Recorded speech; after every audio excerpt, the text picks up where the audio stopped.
10,000 টাকা বাজেটে 50 মেগাপিক্সেলের ক্যামেরা, 5000 এমএএইচ এর ব্যাটারি, 90 হার্জ রিফ্রেশ রেট, একটা ডিসপ্লে। বিশ্বাস হচ্ছে না তো?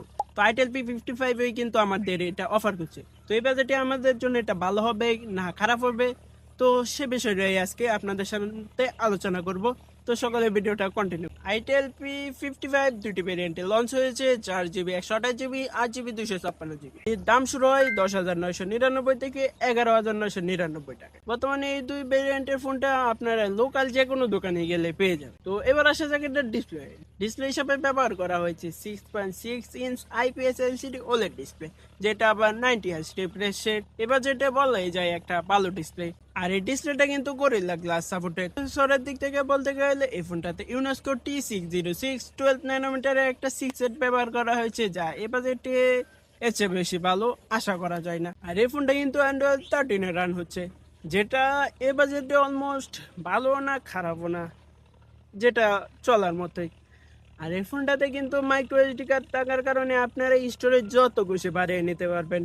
এবার আসা যাক এটার ক্যামেরা সেগমেন্টে ডুয়াল ক্যামেরা ব্যবহার করা হয়েছে, যা 50 মেগাপিক্সেলের একটা প্রাইমারি ক্যামেরা আর সাথে 0.08 মেগাপিক্সেলের একটা সেকেন্ডারি ক্যামেরা ইউজ করা হয়েছে।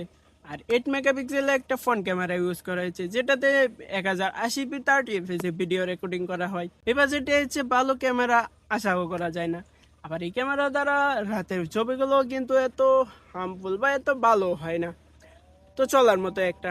এবার আসা যাক এটা ব্যাটারি সেগমেন্টে 5000 এমএএইচ এর একটা বড় ব্যাটারি এবং 80 ওয়াট একটা চার্জিং ব্যবহার করা হচ্ছে, যেটা আবার টাইপ সি সাপোর্টেড। এর ফলে কিন্তু আপনার ফোনটা নিশ্চিন্তে ব্যবহার করতে পারবেন। তো এবার আসা যাক এটা ভালো এবং খারাপ দিক। ভালো দিক থেকে বলতে গেলে 90 হার্জ রিফ্রেশ রেট, 5000 এমএএইচ এর বড় ব্যাটারি এবং গরিলা গ্লাস সাপোর্টেড একটা ডিসপ্লে, আর স্টোরেজ যত খুশি বাড়িয়ে নিতে পারবেন। এদিক থেকে ফোনটা অনেকটাই ভালো।